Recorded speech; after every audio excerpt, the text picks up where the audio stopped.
அனைவருக்கும் வணக்கம். இன்னைக்கு நம்ம கன்னடத்தில் ரீசெண்டாக ரிலீஸ் ஆயிருக்கக்கூடிய ஷேஷா 2016 அப்படின்ற ஒரு சூப்பரான கிரைம் த்ரில்லர் படத்தை பற்றி தான் இந்த வீடியோவில் பார்க்க போகிறோம். ஸோ வீடியோக்குள்ளே போகிறதுக்கு முன்னாடி இந்த படத்தோட வல்லனை பற்றி சொல்லணும் அப்படின்னா, ஒரு போலீஸ் ஸ்டேஷன் இருக்குது, அதுவும் கிராமத்தில் இருக்குது. அந்த போலீஸ் ஸ்டேஷனில் ஒரு பயங்கரமான சம்பவம். அதாவது ஒரே நைட்டில் தொடர்ச்சியான முறைகளில் போலீஸ்காரங்க கொடூரமான முறையில், அதாவது தலை மட்டும்தான் கிடைக்கிது, உடம்பு கிடைக்கல அப்படின்ற மாதிரி கொடூரமான முறையில் செத்துக்கிட்டு இருக்காங்க. இதுக்கான காரணம் என்ன, அண்ட் இதை யார் பண்ணிக்கிட்டு இருக்கா அப்படின்ற மாதிரி மிச்ச போலீஸ்காரங்களா தேட ஆரம்பிக்க அங்க உங்களுக்கு ஒரு பயங்கரமான அதிர்ச்சி காத்துக்கிட்டு இருக்கு. ஸோ அதெல்லாம் என்ன ஏது அப்படின்றது தான் நாம இப்போ இந்த வீடியோக்குள்ள பார்க்க போறோம். ஸோ கண்டிப்பா இந்த படம் உங்க எல்லாருக்கும் பிடிக்கும் அப்படின்னு நம்பிக்கையில இந்த வீடியோக்குள்ள உங்களை கொண்டு போறேன். இந்த படத்தோட ஸ்டார்டிங் சீன்ல முகம் காட்டப்படாத நிலையில ஒரு 4-5 கேரக்டர்ஸை காமிக்கிறாங்க. அவங்களோட கையில நிறைய ஆயுதங்கள் இருக்கு. அந்த ஆயுதங்கள்ல நிறைய ரத்த கரைகள் இருக்கு. அதை எல்லாத்தையும் பொறுமையா எடுத்து கழுவிக்கிட்டே இருக்கும்போது அப்படியே கற்பனை இதுக்கு அதிகாலையில காட்டுக்குள்ளதான் இந்த போலீஸ் ஸ்டேஷன், அதாவது காட்டு பகுதிக்கு ஓரமா இந்த போலீஸ் ஸ்டேஷன் இருக்கு அப்படின்ற மாதிரியும், அந்த இடத்துல ஏதோ ஒரு பெரிய அசம்பாவிதம் நடந்திருக்கு போல, மக்கள் யாரும் உள்ள வரக்கூடாது அப்படின்றதுக்காக போலீஸ்காரங்க ரொம்ப பதட்டமாகவும் பேரிகேட் எல்லாத்தையும் அமைச்சு இங்க யாருமே உள்ள வரக்கூடாது அப்படின்ற மாதிரி தடுத்து நிறுத்திக்கிட்டே இருக்காங்க. இன்னொரு பக்கம் மீடியாக்காரங்களும் இதை பத்தி பெருசா மீடியால பேசிக்கிட்டே இருக்கும்போது கட் பண்ணி ஒரு சில மணி நேரங்களுக்கு முன்னாடி அப்படின்ற மாதிரி பிளாஷ்பேக் உள்ள கொண்டு போக ஆரம்பிக்கிறாங்க. இந்த ஊருக்குள்ள பஸ் வந்துகிட்டே இருக்கு. பஸ்ல ஒரு நபர் பேசுற மாதிரியோ, அது யார் என்ன அப்படின்றதெல்லாம் ரிவீல் பண்ணல. ஆனா அவர் போறதுக்கான வேலை என்ன அப்படின்றது அவரோட வாய்ஸ் ஓவர் மூலமா நமக்கு தெரிய ஆரம்பிக்குது. போலீஸ் ஸ்டேஷன் பக்கத்துல ஒரு மட்டன் ஹோட்டல் இருக்கு போல, அங்க தன்னோட பேத்தியோட இவர் வேலை செஞ்சுக்கிட்டு இருக்காரு. ஸோ அங்கதான் நான் போய்கிட்டு இருக்கேன் அப்படின்ற மாதிரி பஸ் நிறுத்தினதோ இறங்கி நடந்து போய்கிட்டே இருக்கும்போது அப்படியே அந்த போலீஸ் ஸ்டேஷனை காமிக்கிறாங்க. ஸோ ஒரு பயங்கரமான, அதாவது பயமுறுத்துற வகையில் இருக்க ஒரு போலீஸ் ஸ்டேஷன் சொல்லலாம். இங்க அவங்களோட வேலைகளை ரொம்ப பரபரப்பா ஈடுபட்டுக்கிட்டு இருக்காங்க. காரணம் என்ன அப்படின்னா, ஊருக்குள்ள ஒரு சின்ன பொண்ணை கற்பழிச்சிட்டாங்க. அந்த கற்பழிச்ச நபரை பிடிக்கணும் அப்படின்றதுக்காக மக்கள் எல்லாரும் பயங்கரமா போராட்டம் பண்ணிக்கிட்டே இருக்கு. இது போலீஸ்காரங்களுக்கு ஒரு பெரிய பெரிய பிரஷரை கொடுக்குது. அந்த நபர் யார் என்ன அப்படின்ற மாதிரி தேடி அலைஞ்சுக்கிட்டே இருக்கும்போது போலீஸ் ஸ்டேஷன்ல இருக்க ஒரு அசிஸ்டன்ட் இன்ஸ்பெக்டரான ஆந்தனி அப்படின்றவரை காமிக்கிறாங்க. அந்த மனுஷனும் நம்மளோட ஆளுங்க எல்லாரும் வெளியே அமைச்சது இல்லையா, முழு நேரமா அந்த பையனை தேடி பிடிக்கணையா அப்படின்ற மாதிரி பரபரப்பா பேசிக்கிட்டே இருக்க பேரலா ஒரு இடத்துல நிறைய சின்ன பசங்க எல்லாம் சண்டை போட்டுக்கிட்டே இருக்காங்க. அதை கும்பல் கூடி பார்த்துக்கிட்டே இருக்க மாதிரியும், அதுல இருக்க ஒரு நபரை யார் எவருன்னே தெரியாது, அதாவது முகம் காட்டப்படாத ஒரு கேங், அவரை யாருக்கும் தெரியாம கடத்தி வண்டிக்குள்ள கொண்டு போகிறாங்க. அங்க அவரோட கழுத்தறுத்து சாவடிக்கிறாங்க அப்படின்ற மாதிரியான விஷயங்கள் இங்க காட்டப்பட்டுக்கிட்டே இருக்கு. அதே சமயத்துல போலீஸ்காரங்க அந்த ரேபிஸ்ட் தேடிட்டு இருந்தாங்க இல்லையா, ஒரு நபரை பிடிக்கிறாங்க. அவர்கிட்ட விசாரிக்கணும் அப்படின்றதுக்காக அவரை பிடிச்சி பயங்கரமா துன்புறுத்திக்கிட்டே இருக்கு. அந்த மனுஷன், சார் அந்த பொண்ணு எனக்கு தங்கச்சி மாதிரி சார், நான் எதுக்காக இதை பண்ண போறேன், என்ன தப்பா புரிஞ்சுக்கிட்டீங்க சார், எவ்வளவோ பேசிப்பாக்க இவங்க கேட்கறதா தெரியல, அவரை பயங்கரமா போட்டு அடிச்சுக்கிட்டு இருக்காங்க அப்படின்ற மாதிரி போலீஸ்காரர் அவனை நீ ஒத்துக்க வச்சிரு அப்படின்ற மாதிரி சொல்லிட்டு அங்க இருந்து தன்னோட வீட்டுக்கு போகலான்னு ட்ரை பண்ணேன். அப்பதான் இவரோட சீனியர் ஆபீசர் கிட்ட இருந்து இவர் கால் வர ஆரம்பிக்குது. என்னையா கிளம்பிட்டியா, சரி அந்த இடத்துக்கு எஸ்ஐ வந்துருவாரு, அவர் இந்த கேஸை பார்த்துக்கிட்டோம், நாளைக்கு சிஎம் ஒரு இடத்துக்கு போக வேண்டிய இருக்கு, அதுக்கு பந்தோபஸ்துக்காக நீதாயா வரணும் அப்படின்ற மாதிரி சொல்ல இந்த மனுஷன் சரின்னு போனை கட் பண்ணிட்டு அங்க இருந்து கிளம்ப ஆரம்பிக்க இங்க உள்ள கூட்டு போனாங்க இல்லையா, அந்த நபரை ஒத்துக்க வைக்கணும் அப்படின்றதுக்காக போலீஸ்காரங்க பல வேலைகளில் ஈடுபட ஆரம்பிக்கிறாங்க. அந்த சமயத்துலதான் எஸ்ஐயான தாஸ் அங்க என்ட்ரி கொடுக்குறாரு அப்படின்ற மாதிரியும், சரி இதுக்கு பின்னாடி யாரு இருக்காங்க அப்படின்றது உங்களுக்கு நல்லாவே தெரியும், ஆனா என்ன நீங்க குடும்பப்படுத்திக்கிட்டீங்களே, என்னால் ஏத்துக்கவே முடியல சார் அப்படின்ற மாதிரி இந்த மனுஷன் எவ்வளவோ கதறி பார்த்துக்கிட்டே இருக்கு. அவங்க நிறுத்துறதா தெரியல, சாகுற தருவாய்க்கு அந்த நபரை அடிச்சு கொடுமைப்படுத்திக்கிட்டு இருக்காங்க அப்படின்ற மாதிரியும் இதை எல்லாத்தையும் பார்த்துக்கிட்டு இருக்க ராஜு அப்படின்ற ஒரு ஹெட் கான்ஸ்டபிள், அவர் மட்டும்தான் இந்த ஸ்டேஷன்ல ஒரு மாதிரி நல்லவர் போல. அந்த மனுஷனுக்கு ஏத்துக்கவே முடியல, தப்பு பண்ணவனை வெளியே விட்டுட்டு இவனை கூட்டு வந்து இப்படி அடிச்சு கொடுமைப்படுத்திட்டு இருக்காங்களே அப்படின்ற மாதிரி புலம்பிக்கிட்டு இவரோட உடம்புக்கு முடியாத பொண்ணுக்கு மெசேஜ் பண்ணிட்டு இருக்காரு அப்படின்ற விஷயங்களை நமக்கு இங்க காமிக்கிறாங்க. அப்படியே கட் பண்ணா இந்த போலீஸ் ஸ்டேஷன்ல அவங்களோட வேலைகளை பரபரப்பா பார்த்துக்கிட்டே இருக்கும்போது ஒரு போன் கால் வந்து வர ஆரம்பிக்குது. அதை எடுத்து முதல்ல பேச ஆரம்பிக்கும் போது அது ஒரு மாதிரி த்ரெட்னிங்கா இருக்கு. இதனால ஸ்பீக்கர்ல போட ஆரம்பிக்கிறாங்க. அப்பதான் இது நேரம் வரைக்கும் நான் விளையாட்டா பேசிக்கிட்டு இருந்தேன் அப்படின்ற மாதிரி நீங்க நினைக்க வேண்டாம், நீங்க உங்களுக்காக நான் ஒரு குட்டி கதையை சொல்ல போறேன், அதை கேட்டதுக்கு அப்புறமா நீங்க என்ன முடிவு எடுப்பீங்க அப்படின்றத எனக்கு சொல்லி ஆகணும்னு சொல்லி ஒரு சிம்பிளான கதையை சொல்ல ஆரம்பிக்கிறாரு. ராஜா ஒரு சேனாதிபதியை வச்சிட்டு இருந்தாரா. அந்த சேனாதிபதி மக்களுக்கு நிறைய பொய்யான கேசுகளையும் நிறைய கொடுமைகளையும் பண்ணிக்கிட்டு இருந்தாரா. அந்த சேனாதிபதி தப்பா ரைட்டா இதை நீங்க எனக்கு 1 மணி நேரத்துக்குள்ள சொல்லி ஆகணும் அப்படின்ற மாதிரி சொல்ல போலீஸ்காரங்க இதை பெருசா எடுத்துக்கிற மாதிரி தெரியல. தாசும் யாரான்னு எங்கெங்கரா பண்ணிக்கிட்டு இருக்க அப்படின்ற மாதிரி கேட்க அந்த சமயத்துலதான் இங்க இருந்து கிளம்பி போன ஆண்டனி இருக்கா இல்லையா, அவர் இவனோட பிடியில இருக்கார் அப்படின்றது தெரிய ஆரம்பிக்குது. ஒண்ணுமே பண்ண முடியல. இதை கன்ஃபார்ம் பண்ணிக்கணும் அப்படின்றதுக்காக ஆண்டனியோட ஃபேமிலியில இருக்கவங்க, அக்கம் பக்கத்துல இருக்கவங்க அப்படின்ற மாதிரி எல்லாருக்கும் ட்ரை பண்ணிக்கிட்டே இருக்க ஆண்டனி காணோம், ஏன் வீடே வரல அப்படின்ற விஷயம் தெரிய ஆரம்பிக்குது. ஸோ இங்க ஃபோன் பண்ணி மிரட்டினா அந்த நபர்கிட்ட தான் ஆண்டனி இருக்காரு அப்படின்ற விஷயம் தெரிய ஆரம்பிக்குது. என்ன பண்ணலாம், அந்த நபரோட மொபைலை ட்ராக் பண்ணலாம் அப்படின்ற மாதிரி பல விஷயங்களை இறங்கிக்கிட்டே இருக்கும்போது அந்த சமயத்துல தான் ஆண்டனி பண்ண சின்ன சின்ன விஷயங்கள் போக ஆரம்பிக்குது. ஸோ ஒரு பக்காவான ஃப்ராட் போலீஸ் அப்படின்ற மாதிரி சொல்லலாம். பணத்துக்காக எந்த விதமான பொய் கேஸையோ, அதாவது ஒரு தப்பு நடந்தது, அந்த தப்பு பண்ணவங்க ஊர்ல இருந்தாலும் பணத்துக்கு ஆசைப்பட்டுட்டு வேற ஒருத்தவங்களை இதை பண்ணா அப்படின்ற மாதிரி பிடிச்சி போறதுல பக்காவான ஒரு ஆள். ஸோ இந்த விஷயம் ரிவீல் ஆகி முடிக்க பிரசன்ட்லயோ காலை ட்ராக் பண்ணாங்க இல்லையா, அது இவங்களால முடியவே இல்லை. 5 நிமிஷத்துக்கு ஒரு வாட்டி இடம் மாறிக்கிட்டே இருக்கு. சரியான இடத்த நம்மளால ஐடென்டிஃபை பண்ண முடியல அப்படின்ற மாதிரி அவங்களோட எதிரி, அதாவது இந்த ஆண்டனியோட எதிரி யார் யாரெல்லாம் இருக்கலாம் அப்படின்னு முனைப்புல நிறைய விஷயங்களை தேட ஆரம்பிக்கிறாரு. 1-2 எக்கச்சக்கமான எதிரிகளை அவர் சம்பாதிச்சிருக்காரு. இதுல குறிப்பிட்டு சொல்லணும் அப்படின்னா ஒரு அரசியல்வாதி, அதாவது லோக்கல் ரவுடியா இருந்து இப்ப அரசியல்வாதி ஆயிட்டா, அவனுக்கும் இருக்கும் கொஞ்சம் பிரச்சனை இருந்தது சார் சொல்ல அவனை பிடிச்சி அவங்க கிட்ட விசாரிக்கும் போது இவன் இதுல இன்வால்வ் ஆகல அப்படின்ற விஷயம் தெரிய ஆரம்பிக்குது. இதனால ரிஸ்க் எடுக்க வேண்டாம் அப்படின்ற மாதிரி அவரை லாக்அப்ல தள்ளும் போது மறுபடியும் போன் கால் வர ஆரம்பிக்குது. உனக்கு கொடுத்த 1 மணி நேர கால அவகாசம் முடிஞ்சு போயிடுச்சு, இதுக்கு மேல உன்னால அவரை காப்பாற்ற முடியாது அப்படின்னு மாதிரி சொல்லி அவரை சாகடிக்கிறார் அப்படின்ற மாதிரியும் பேசிக்கிட்டே இருக்கும்போது அவர் அலறல் சத்தம் இருக்கு இல்லையா, அது இங்க எல்லாம் கேட்டுக்கிட்டே இருக்கும்போது பயந்து நடுங்க ஆரம்பிக்கிறாங்க. அந்த சமயத்துல தான் இவங்களுக்கு ஒரு லொகேஷன் கிடைக்குது. சோ வேக வேகமா தன்னோட போலீஸ்காரங்க எல்லாரையும் கூப்பிட்டுக்கிட்டு அந்த இடத்துக்கு போகும்போது ஒரு சாக்கு பை மூட்டை இருக்கு. அதை பயந்து பயந்து திறக்கும் போது பயங்கரமான அதிர்ச்சி. அதை மர்ம நபரால கடத்தப்பட்ட ஆண்டனி இருக்கா இல்லையா, அவரோட தலை மட்டும் தான் அங்க இருக்கு அப்படின்ற மாதிரியும் இதை பார்த்துதான் அங்க இருக்க எல்லாருமே நடுங்கி போயிடுறாங்க. உடனே ஆம்புலன்ஸ் எல்லாம் வர வச்சு அந்த இடத்த அப்படியே கிளீன் பண்ண ஆரம்பிக்கிறாங்க. ஆண்டனியோட வீட்டுக்கு இந்த தகவல் போனதோ ரொம்பவே ப்ரூட்டலான முறையில அவர் கொலை பண்ணப்பட்டிருக்கா இல்லையா, கதறி அழுதுகிட்டு இருக்காங்க. போலீஸ்காரங்க எல்லாமே நடுங்கி போயிடுறாங்க. ஆண்டனியை இப்படி கொலை பண்ணிருக்காங்க அப்படின்னா அது யாரா இருக்கும், அதை உடனடியா கண்டுபிடிச்சாகணும் அப்படின்ற ஒரு கட்டாயத்துல தள்ளப்பட்டாங்க இல்லையா. இதனால சீனியர் ஆபீசரும் இந்த கேஸை தாஸ் கிட்டேயே கொடுக்க ஆரம்பிக்க அந்த மனுஷனை ஆண்டனியோட எதிரி யார் யார் அப்படின்ற மாதிரி சில விஷயங்களை தேட ஆரம்பிக்கிறார். அந்த சமயத்துல தான் ஒரு நபர் கூட ஒரு பினான்ஸ் பிசினஸ் ஆரம்பிச்சார் அப்படின்ற மாதிரியும் அந்த நபரை ஏமாத்திட்டார், அதாவது இந்த ஆண்டனி ஏமாத்திட்டார் போல. இதனால பயங்கர கோபத்தோட அந்த மனுஷன் ஆண்டனியை போலீஸ் ஸ்டேஷன்ல வந்து திட்டிக்கிட்டு இருக்காரு போல. இதுக்கு ஆண்டனி பழி வாங்கணும் அப்படின்றதுக்காக பண்ணாத கொலை கேஸ், அதாவது பண்ணாத ஒரு இல்லீகலான கேஸ், அதை இவர் மேல போட்டு இவரை ஜெயிலுக்கு அனுப்பிட்டார் போல. ஒருவேளை அவன் இதை பண்ணிருக்கலாம் இல்லையா அப்படின்ற மாதிரி வேகமா போன் பண்ணி அந்த கேஸை பத்தி விசாரிக்கும் போது அந்த சமயத்துலதான் ஜெயிலுக்குள்ள போன மனுஷனோட ஃபேமிலியை எல்லாருமே அவனை ஒதுக்கிட்டாங்க. மனநல பாதிக்கப்பட்டு அவன் இன்னும் சிகிச்சையில தான் சரி இருக்கான் அப்படின்ற மாதிரி சொல்ல. சோ அவன் பண்ணிருக்க வாய்ப்பு இல்லை அப்படின்னா இந்த கொலையை யார் பண்ணிருப்பா அப்படின்ற கோணத்துல யோசிச்சுக்கிட்டே இருக்கும்போது அந்த சமயத்துல தான் ஆண்டனியோட வீட்டுல இருக்காங்களே மனைவி, அவங்க கிட்ட விசாரிக்கும் போது வீட்டுக்குள்ள ஒரு மர்ம நபர் வந்தார். எங்களை பூட்டி வச்சுட்டு வீட்டுல இருக்க எல்லா பொருட்களையும் திருடிட்டு போனார் அப்படின்ற மாதிரி சொல்ல இவங்களுக்கு சந்தேகமா இருக்கு. அவர் யாருமா எப்படி இருந்தாருன்னு பாத்தியாமான்னு கேட்க, இல்ல சார் அவர் முதல்ல மாஸ்க் போட்டிருந்தார், ஆனா அவரை தாண்டி போகும்போது அவரோட மாஸ்க் ரிமூவ் பண்ண ட்ரை பண்ண ஒரு சில விஷயங்களை நோட் பண்ணேன்னு சொல்ல, அதுல முக்கியமான விஷயம் என்ன அப்படின்னா அவருக்கு தாடி நீண்ட அளவுல இருந்தது, பார்க்க ஒரு முஸ்லீம் மாதிரி இருந்தாருன்னு சொல்ல இவங்க லோக்கல்ல இருக்க எல்லா முஸ்லீம் ரவுடிய போட்டோஸ் எல்லாத்தையும் எடுத்து காமிக்க ஆரம்பிக்கிறாங்க. யார பார்த்தாலும் இவன் இல்லன்னு சொல்லிக்கிட்டே இருக்கு. அந்த சமயத்துல தான் சலீம் அப்படின்ற ஒரு கேரக்டரோட போட்டோ காமிக்கிறாங்க. அவங்க பயந்து இவன் தான் சார் வந்தா அப்படின்ற மாதிரி சொல்ல மொத்த போட்டோ அந்த சலீமை நோக்கி போக ஆரம்பிக்கிறாங்க. ராஜுவை மட்டும், அதாவது நல்ல மாதிரி இருந்தாலே அவரை மட்டும் ஸ்டேஷன்லயே உட்கார வச்சுட்டு, காரணம் என்ன அப்படின்னா அந்த சலீம் ஒரு டீ கடை வச்சிருக்க நபர், அந்த டீ கடை வச்சிருக்க நபர் கூட ராஜுக்கும் நல்ல பழக்கம் அப்படின்ற மாதிரியோ, இதனால இவனை கூட்டு போக வேணாம் அப்படின்ற மாதிரி முடிவு பண்ணிட்டு வேகமா அந்த இடத்துக்கு போக ஆரம்பிக்க சலீமுக்கு இந்த விஷயம் தெரிஞ்சு போயிடுச்சு. அவங்க உள்ள வர்றதுக்கு முன்னாடி ஒரு சில பேப்பர்ஸ் எல்லாத்தையும் வச்சிருக்காரு போல, வேகமா கொளுத்திட்டு தண்ணியும் கொளுத்திக்கிட்டு இவங்க இவரை பாக்குறதுக்கு முன்னாடி அவர் எரிஞ்சு இறந்து போயிட்டார் அப்படின்ற விஷயம் தெரிய ஆரம்பிக்குது. எரிஞ்சு போன விஷயங்கள் எல்லாத்தையும் ரெக்கவர் பண்ணணும் ட்ரை பண்ண மொத்தமா எரிஞ்சு போயிடுச்சு. சோ கிடைச்ச ஒரு லீடோ இப்படி மொத்தமா போட்டுக்கிச்சு அப்படின்ற மாதிரி போலீஸ்காரங்க பயங்கர பிரஷர்ல இருக்கும்போது மறுபடியும் போலீஸ் ஸ்டேஷனுக்கு கால் வர ஆரம்பிக்குது. இந்த வாட்டி ஒரு சேனாதிபதியோட கதையை சொல்லிட்டு, இந்த சேனாதிபதி நல்லவனா கெட்டவனா, தண்டிக்கலாமா வேண்டாமா அப்படின்ற ஒரு கேள்வி. நான் உங்களுக்கு அதே மாதிரி 1 மணி நேரம்லாம் வைக்க மாட்டேன், குறைவான நேரம் தான், அதுக்குள்ள நீங்க கண்டுபிடிச்சுக்கோங்க அப்படின்ற மாதிரி சொல்ல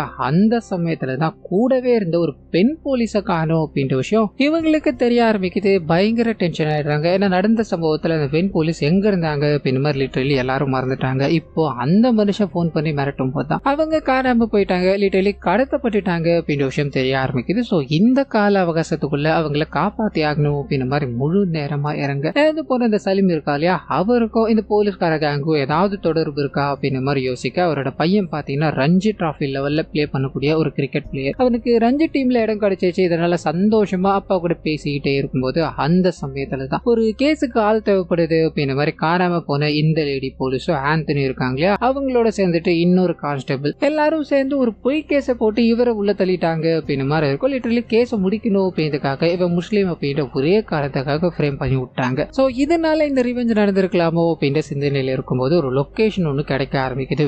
வேகமா அங்க போகும்போது ஆந்தனியோட தலை எப்படி இருந்ததோ அதே தோரணையில இவங்களோட தலை கிடைக்க ஆரம்பிக்குது. ஸோ தொடர்ச்சியா 2 போலீஸ்காரங்க அதுவும் ரொம்ப ப்ரூட்டலான முறையில் இதனால போலீஸ் ஸ்டேஷனுக்கு பாதுகாப்பு கொடுக்கணும், இன்னொரு போலீஸ் காணாம போக கூடாது அப்படின்றதுக்காக மொத்த போலீஸ் ஸ்டேஷனையும் இவங்க கண்ட்ரோல் எடுக்கிறாங்க. அண்ட் கன்னும் கையுமா ரோட்ல உட்காந்துக்கிட்டு இருக்காங்க அப்படின்ற மாதிரியும் இதுக்கு நடுவில் நம்மளை சுத்தி கித்தி அவன் டார்கெட் பண்ணிட்டு இருக்கா. நம்ம போட்ட அதாவது இறந்து போதவங்க போட்ட பொய்யான கேஸ்லாம் இருக்கு இல்லையா, அது எல்லாத்தையும் எடுக்கணும் அப்படின்றதுக்காக ஒரு பர்டிகுலர் டைம் பீரியட் சொல்லி இதுக்குள்ள இருக்க எல்லா கேஸும் எனக்கு வந்தாகணும் அப்படின்ற மாதிரி சொல்ல அவங்க ஒரு பக்கம் தேடிக்கிட்டே இருக்காங்க. அதே சமயத்துல தாஸ் இருக்கா இல்லையா, அவர் சின்னதா ஒரு விஷயத்தை ரிவீல் பண்ண ஆரம்பிக்கிறாரு. இவரும் அந்த டீமோட சேர்ந்துதான் நிறைய வேலையை பார்த்திருக்காரு போல. ஒரு 4-5 பேரை பிடிச்சி உட்கார வச்சுட்டு ஆதிவாசிகளை அப்படி நெக்கலா பேசுறானுங்க அப்படின்னா அதுக்கு இவனுங்க மட்டும்தான் காரணம், இவனுங்களை போட்டு தள்ளிட்டு நம்மளோட பெண்டிங் கேஸை முடிச்சுக்கலாம் அப்படின்ற மாதிரி அங்க இருக்க எல்லாரும் என்கவுண்டர்ல நள்ளிரவுல போட்டு தள்ளிக்கிட்டே இருக்க ஒரே ஒரு நபர் மட்டும் தப்பிச்சு ஓடி போயிட்டார். அது அப்படி ஓடும்போது எங்களோட கூட இருக்க எல்லாருமே கொடூரமான முறையில கொலை பண்ணிட்டீங்களா, என்னைக்காவது ஒரு நாள் நான் திரும்பி வருவேன்டா, உங்க எல்லாரையும் பழி வாங்குவேன்டா அப்படின்ற மாதிரி சொல்லிட்டு தான் ஓடி போயிருக்காரு. ஸோ அந்த மனுஷன் இந்த வேலையை பண்ணியிருக்கலாமோ, ஏற்கனவே அந்த மனுஷனை தேடப்படும் குற்றவாளி அப்படின்ற மாதிரி போஸ்டர் எல்லாம் அடிச்சு ஓட்டி இருக்காங்க. இதனால இவர் மேல சந்தேகம் அதிகமா இருக்கு. அது மேற்கொண்டு டீடைல்ஸ் எல்லாத்தையும் எடுக்கணும் அப்படின்ற மாதிரி ட்ரை பண்ணிக்கிட்டு இருக்காங்க இல்லையா, அந்த சமயத்துல தான் எக்கச்சக்கமான ஃபேக் கேஸை இவங்க ரிஜிஸ்டர் பண்ணியிருக்காங்க அப்படின்றத ஒவ்வொரு எதிரியும் நிறைய இடங்கள்ல சம்பாரிச்சு வச்சிருக்காங்க. இதுல இது எல்லாத்தையும் பண்ணிக்கிட்டு இருக்கிறது யார் அப்படின்ற ஒரு குழப்பத்துல இவங்க தவிச்சுக்கிட்டே இருக்கும்போது போலீஸ் ஸ்டேஷனை நோக்கி ஒரு வண்டி வந்துகிட்டு இருக்கு அப்படின்றது தெரிய ஆரம்பிக்குது. பயந்து போறாங்க. சார் யாருன்னு தெரியல, சுட்டுடலாமா சார், இங்க வரா சார், நம்மள யாராவது சாகடிச்சிட போறான் சார் அப்படின்ற மாதிரி கூட இருக்க எல்லாரும் பயந்து நடிக்கிட்டே இருக்கும்போது அப்போ அங்க வர்றது நாயர் அப்படின்ற ஒரு போலீஸ்காரர். ஸோ இந்த போலீஸ் ஸ்டேஷனை சேர்ந்தவர் தான் ரோந்து பணிக்காக போயிட்டு இப்பதான் இங்க வந்திருக்காரு அப்படின்ற மாதிரி நடந்த விஷயங்கள்ல இவரும் பதட்டத்துல தான் இருக்காரு. இதனால இவர் உள்ள போகும்போது அந்த கால் மறுபடியும் ரிசீவ் ஆக ஆரம்பிக்குது. போன வாட்டி அதாவது அதுக்கும் போன வாட்டி நான் உங்களுக்கு 1 மணி நேரம் கொடுத்தா இல்லையா, இப்போ 10 செகண்ட் தான் கொடுக்க போறேன். இப்போ சொல்ல போற கதையில சிப்பாய் நல்லவரா கெட்டவரா நீங்களே தேர்ந்தெடுத்துக்கோங்க அப்படின்னு ஒரு கதையை சொல்லி முடிக்க பட்டுன்னு உள்ள வந்த நாயர் இருக்கா இல்லையா, அவர் கன் எடுத்து நாயகன் முன்னாடி அதாவது தாஸ் முன்னாடி காமிக்க ஆரம்பிக்க எல்லாரும் பயந்து போறாங்க. அண்ட் போன்ல பேசிக்கிட்டு இருக்க அந்த மர்ம நபரும் நீ அவனை சுட்டுட்ட அப்படின்னா உன்னோட ஃபேமிலி காப்பாற்றப்படும், இல்லைன்னா உன் ஃபேமிலி கதை முடிஞ்சிரும்பா அப்படின்ற மாதிரி மிரட்டிக்கிட்டே இருக்கும்போது வேற வழி இல்லாம இவர் அந்த தாஸ் சுடணும் அப்படின்ற மாதிரி ட்ரிகர் பக்கம் கையை வைக்க திடீர்னு பின்னாடி இருந்து ஒரு புல்லட் இவர் மண்டையை தொலைக்குது. அந்த இடத்துல ரத்தம் சொட்ட இறந்து போறார் அப்படின்ற மாதிரியோ எனக்கு உண்டான வேலை அதாவது 3வது வேலை முடிஞ்சிருச்சு, உங்களை நான் அடுத்த காலில் சந்திக்கிறேன் அப்படின்ற மாதிரி கட் பண்ணிட்டு போக லிட்டரலி எல்லாரும் நடுங்குறாங்க. அடுத்து யார் சாக போறா? அண்ட் போலீஸ் ஸ்டேஷனுக்குள்ளே வந்து இப்படி ஒரு சம்பவம் நடந்துகிட்டு இருக்கு அப்படின்னா இங்க யாருக்கு பாதுகாப்பு இருக்கு அப்படின்ற மாதிரி நிறைய எண்ணங்களுக்குள்ள இவங்க மாட்டிக்கிட்டு முடிச்சுக்கிட்டு இருக்காங்க. நிறைய ஃபேக் கேஸ் எல்லாத்தையும் போட்டுக்கிட்டு இருக்காங்க இல்லையா, அதுல இருக்க ஒரு சில விஷயங்களுக்கு போக ஆரம்பிக்குது. இப்போ இறந்து போன நபர் ஒரு டாக்டருக்கு போன் பண்ணி ட்ரக்ஸ் எடுத்துக்கிட்டு ஒரு பொண்ணு இறந்து போயிட்டா அப்படின்ற மாதிரி ஃப்ரேம் பண்ணணும்னா என்னெல்லாம் உங்களுக்கு வேணும் அப்படின்ற மாதிரி போனை கட் பண்ணி வச்சுட்டு பக்கத்துல இருக்க ஒரு லேடிய கொலை எல்லாத்தையும் நீதான் பண்ண அப்படின்ற மாதிரி ஒத்துக்கோமான்னு சொல்லி ஒவ்வொரு விஷயங்களையுமே இவங்க காசை வாங்கிட்டு தான் பண்ணிட்டு இருக்காங்க அப்படின்ற விஷயங்கள் இங்க ரிவீல் ஆக்கிட்டே இருக்கும்போது இப்படிப்பட்டவங்களா இவங்க அப்படின்ற மாதிரி நமக்குள்ள தோணிக்கிட்டே இருக்கு. அந்த சமயத்துலதான் இந்த கேஸுக்குள்ள சீனியர் ஆபீசர் வீடியோ கான்பரன்ஸ் வழியா வர ஆரம்பிக்கிறார். என்னையா இந்த கேஸை முடிச்சிருவேன், சீக்கிரமா முடிஞ்சிடும் அப்படின்ற மாதிரி பார்த்தா தொடர் கொலைகள் நடந்துகிட்டே இருக்கு. அதுவும் போலீஸ்காரங்களே ஒரே நைட்டு இத்தனை சம்பவங்கள் நடந்தது அப்படின்னா நாளைக்கு விடியும் போது நம்மளோட நிலைமையை யோசிச்சுப்பாரு. அந்த மர்ம நபரை இன்னுமாயா கண்டுபிடிக்க முடியல அப்படின்ற மாதிரி பேசிக்கிட்டே இருக்கும்போது மர்ம நபர் கிட்ட இருந்து இப்போ கால் ரிசீவ் ஆக ஆரம்பிக்குது. சீனியர் ஆபீசர் கனெக்ட் பண்ணும்போது அந்த மனுஷன் சீனியர் ஆபீசர் முதற்கொண்டு அங்க இருக்க சின்ன போலீஸ்காரங்க வரைக்கும் எல்லாரோட ஃபேமிலியோட வீடு அப்படின்ற மாதிரி எல்லாத்தையும் ஃபிங்கர் டிப்ஸ்ல வச்சிருக்காரு. இதனால அவங்களுக்குள்ள சின்னதா பயம் ஏற்பட ஆரம்பிக்குது. இப்போ போன் பண்ணதோ அங்க இருக்காருல ஒருத்தர் மொட்டை மாதிரி அவரை ஒரு பர்டிகுலர் பிரிட்ஜ் பக்கத்துல வர வைக்கணும் அப்படின்ற மாதிரி டிமாண்ட் பண்ணி கட் பண்ண சீனியர் ஆபீசர் தான் முன்னாடியே அவன் அப்படி பேசிட்டான் இல்லையா, என்ன பண்ணலாம்னு யோசிக்கிறாரு. அதே சமயத்துலதான் இவங்களோட எல்லாரோட ஃபேமிலியும் ஆபத்துல இருக்கு அப்படின்றத உணர ஆரம்பிக்கிறாங்க. அந்த மொட்டையை கூப்பிட்டு ஐயா நீ அவன் சொல்ற இடத்துக்கு போ, உனக்கான பாதுகாப்பு எல்லாமே போலீஸ்காரங்களான நாங்க வழங்குவோம், அவனை ஒன்னு உயிரோடு பிடிக்கணும் இல்ல கொலை பண்ணியாச்சும் பிடிக்கணும், அது ஒருத்தனா இருந்தாலும் சரி ஒரு ஊரே இருந்தாலும் சரி எதுவா இருந்தாலும் நான் பாத்துக்கிறேன் அப்படின்ற மாதிரி தாஸ் இருக்கா இல்லையா, அவரை இந்த கேஸ் உள்ள வர வைக்காம ஏன்னா ரொம்ப எமோஷனலா இருக்காரு, அவனோட ஈகோ வாட் பண்ணிட்டான், இந்த கேஸை நானே எடுத்துக்கிறேன் அப்படின்ற மாதிரி பயங்கரமா பேசிக்கிட்டே இருந்திருப்பாரு. இவர் போனா சரியா இருக்காது அப்படின்ற மாதிரி முடிவு பண்ணிதான் அவரை ஸ்டேஷன்லயே உட்கார வச்சுட்டு மத்தவங்களை அனுப்பி வைக்கும் போது இங்க உட்காந்துக்கிட்டு இருக்க தாசுக்கு ஒண்ணுமே பண்ண முடியல. அவன் எப்படி நம்ம கிட்ட மாட்டாம இருப்பான் அப்படின்ற மாதிரி ஒட்டு மொத்த கேஸ் ஃபைல் எடுத்து பார்த்துக்கிட்டே இருக்கும்போது நிறைய இருக்கக்கூடிய ஏரியால காலனி அப்படின்ற ஒரு இது இருக்கு. அந்த இடத்துல இருக்கவங்கள தான் இவங்க யூஸ் பண்ணிருக்காங்க அப்படின்ற மாதிரி அங்க இருக்கவனுங்க தான் அந்த வேலையை பார்த்துருக்கணும் அப்படின்ற மாதிரி வேகமா போய் அவனை ஒழுங்கு முறையா ஒத்துக்கோங்கடா, இது எல்லாத்துக்கும் பின்னாடி நீங்க தானடா இருக்கீங்க, போலீஸ்காரனே கொலை பண்ண அளவுக்கு தைரியம் வந்துச்சாடா அப்படின்ற மாதிரி மிரட்டிக்கிட்டே இருக்க. அவங்க ஏற்கனவே ஐயா நீங்க எங்க மேல பொய் கேஸா போட்டு எங்களோட வாழ்க்கையை சீரழிச்சிட்டீங்க, இப்போ இதை வேற பண்ண பாக்குறீங்களா அப்படின்ற மாதிரி அவங்க ஒரு பக்கம் ஆக்ரோஷமா பேசிக்கிட்டே இருக்க. ஹீரோக்கு அதாவது தாஸ்க்கு அவரோட சீனியர் ஆபீசர் கிட்ட இருந்து மெசேஜ் வர ஆரம்பிக்குது. ஒழுங்கு முறைதான் ஸ்டேஷனுக்கு போயா இல்லாத சீனை எதுக்காக கிரியேட் பண்ணிட்டு இருக்கேன்னு சொல்ல கோபமா அங்க போய் மறுபடியும் அந்த இடத்துக்கு போய் அவர் இந்த இடத்துக்கு டிரான்ஸ்பர் ஆகி வந்ததுக்கு அப்புறம் நிறைய கேஸ் வந்துடும் இல்லையா, அது எல்லாத்தையும் எடுத்து பார்த்துக்கிட்டே இருக்க. இங்க இருந்து போனாங்களே போலீஸ் குரூப் அவங்களுக்கு வாக்கி டாக்கி மூலமா ஒரு பெரிய அசம்பாவிதம் நடக்குது அப்படின்ற மாதிரியும் அந்த மொட்டை இருக்கா இல்லையா அவர் கொடூரமான முறையில சாகடிக்கிறார் அப்படின்ற மாதிரியும் வாக்கி டாக்கில வாய்ஸ் ஓவர் மூலமா நமக்கு காட்டப்பட்டுக்கிட்டே இருக்கு. கூட இருக்க போலீஸ்காரங்க பயந்து போறாங்க. அந்த சமயம் பார்த்து மறுபடியும் போன் கால் வர ஆரம்பிக்குது. இது நாள் வரைக்கும் அதாவது இப்போ வரைக்கும் இறந்து போனவங்க எல்லாருமே சிப்பாய்கள் தான். ஆனா அதுக்கும் மேல ஒருத்தன் இருக்கான், அவனை நான் சாகடிக்க வேண்டாமா வேணுமா அதை நீயே முடிவு பண்ணிக்கோப்பா அப்படின்ற மாதிரி இன்டைரக்டா அடுத்த டார்கெட் இந்த தாஸ் தான் அப்படின்ற மாதிரி இன்டைரக்டா சொல்லி இவரோட வாழ்க்கை அதாவது போன்ல பேசிட்டு இருக்கா இல்லையா அவரோட வாழ்க்கை திரும்பினது ஒரு பர்டிகுலர் நாள் அன்னைக்குதான் அப்படின்ற மாதிரி காலை கட் பண்ண. இவருக்கு என்ன பண்றதுன்னு புரியல. வேகமா பயங்கரமா அந்த போன் எல்லாத்தையும் உடச்சு போட்டுட்டு ஃபைல் எல்லாத்தையும் ஒரு பர்டிகுலர் டேட் சொன்னாரு அங்க எடுத்து பார்க்க ஆரம்பிக்க. அதே சமயத்துல இவர் இந்த போனை தூக்கி போட்டு உடைச்சா இல்லையா அதுல ஒட்டு கேட்கிற கருவியும் கேமராவும் இருக்கு அப்படின்ற விஷயம் கூட இருக்கவங்களுக்கு தெரிய ஆரம்பிக்குது. சோ இந்த போலீஸ் ஸ்டேஷன் முழுக்க கண்ட்ரோல் அதாவது ஒரு அண்டர் கண்ட்ரோல்ல இருக்கு அப்படின்ற விஷயம் இவங்களுக்கு புரிய ஆரம்பிக்க. அதே சமயத்துல எங்க சைடு தாஸோட பாயிண்ட் ஆஃப் வியூல வந்து ஒரு பிளாஷ்பேக் உள்ள போக ஆரம்பிக்குது. ஒரு சின்ன பொண்ணு ஸ்கூல் பஸ்ஸை மிஸ் பண்ணிட்டாங்க. இதனால என்ன பண்றதுன்னு தெரியாம ரோட்ல நின்னுகிட்டே இருக்கும்போது ஆந்தனியை பாக்குறாங்க. அங்கிள் எனக்கு ஸ்கூல் பஸ் மிஸ் ஆயிடுச்சு, என்ன நீங்க டிராப் பண்ண முடியுமா அப்படின்ற மாதிரி கேட்டு வண்டியில பயணப்பட்டுக்கிட்டே இருக்கும்போது இந்த ஆந்தனியோட புத்தி இவங்க மூலமா பணம் சம்பாதிக்கலாம் அப்படின்ற ஒரு தாட்குள்ள போகுது. சோ இவங்களோட ஃபேமிலிக்கு போன் பண்ணி உங்களோட பொண்ணு ட்ரக் கேஸ்ல என்கிட்ட மாட்டிக்கினாப்பா, அந்த கேஸ் வெளியே வரக்கூடாது அப்படின்னா ஒரு 50 லட்சத்தை ரெடி பண்ணி கொண்டு வா அப்படின்ற மாதிரி இந்த குழந்தைய கூட்டு போய் அந்த லேடி போலீஸ் இருக்காங்க இல்லையா அவங்க கிட்ட கொடுத்துட்டு அவங்க கையில ஒரு போதை பொருளை கொடுத்துட்டு உனக்கு ப்ரமோஷன் வேணும் அப்படின்ற மாதிரி கேட்டேன் இல்லையா உன்னோட ப்ரமோஷன் உன் கையிலே தான் இருக்கு அப்படின்ற மாதிரி கொடுத்துட்டு போக ஜூஸ்ல அந்த மருந்து கலந்து அதாவது போதை மருந்து கலந்து கொடுக்கும்போது அவங்க பருக ஆரம்பிக்கிறாங்க. அதுக்கப்புறமா இந்த சைடு தாஸ் இருக்கா இல்லையா அவர் ஒரு ஜீப்பை கொண்டு வந்து அந்த குழந்தைய ஏத்தணும் அப்படின்ற மாதிரி ட்ரை பண்ண போதையில இருக்க குழந்தை இவர்கிட்ட ஒரு மாதிரி பண்ணிக்கிட்டே இருக்கும்போது ஒரே அடி. அந்த குழந்தைக்கு பலமான காயம் ஏற்பட்டு காதுல ரத்தம் வர ஆரம்பிக்குது. அந்த இடத்துல இறந்து போயிட்டாங்க அப்படின்றது தெரிய ஆரம்பிக்குது. சோ இறந்து போன ஒரு கான்ஸ்டபிள் இருக்கா இல்லையா அவரு கூட போதையில ஒரு குழந்தை இறந்து போயிட்டா அப்படின்னா என்னென்ன மாதிரியான விஷயங்கள் இருந்தது அப்படின்னா நீங்க அதை கன்ஃபார்ம் பண்ணுவீங்க டாக்டர் கிட்ட கேட்டாங்களே அந்த நபர் அந்த விஷயங்கள் எல்லாத்தையும் கேட்டுட்டு இறந்து போற எல்லா போலீஸ்காரங்களும் இதுல கனெக்ட் ஆகுறாங்க அப்படின்ற மாதிரியும் இதை யாருக்கும் தெரியாம அந்த பொண்ணு ட்ரக் அதிகமா எடுத்ததால தான் பிரிட்ஜ் மேல இருந்து குதிச்சு இறந்து போயிடுச்சு அப்படின்ற மாதிரி ஃப்ரேம் பண்றாங்க. இதுக்கு ஒரு ஆதாரத்தையும் கிரியேட் பண்றாங்க. அந்த ஆதாரம் தான் சில மர்ம நபர்களால காருக்குள்ள கழுத்தறுக்கப்பட்டா அப்படின்ற மாதிரி காமிச்சாங்க இல்லையா அது இந்த சம்பவங்கள் எல்லாத்தையுமே நேர்ல இருந்து ஒளிஞ்சு நின்று ஒருத்தர் பார்த்திருப்பாரு. அது வேற யாரும் கிடையாது, சலீம் அப்படின்ற ஒரு கேரக்டர் இருந்தா இல்லையா அவர் தான். சோ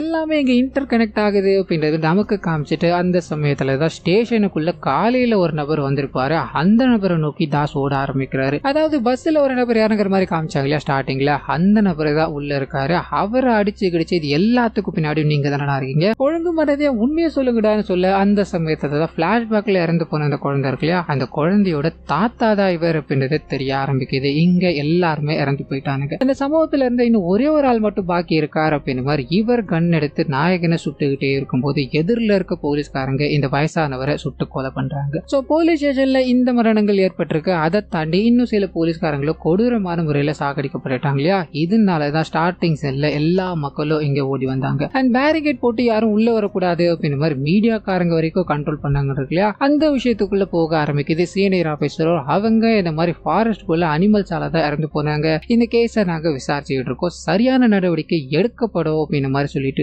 இங்க இருந்து கிளம்ப ஆரம்பிக்கிறாங்க. அதே சமயத்துல இந்த போன்ல பேசிக்கிட்டு இருக்க மர்ம நபர் இருக்கா இல்லையா அவர் ஒரு நபர்கிட்ட பேசிக்கிட்டு இருக்காரு. நம்ம பண்ண வேண்டிய விஷயங்கள் எல்லாத்தையும் பண்ணியாச்சு, இதுக்கு மேல இங்க இருக்க கூடாது அப்படின்னு மாதிரி வேற ஒரு ஊருக்கு கிளம்புறாங்க.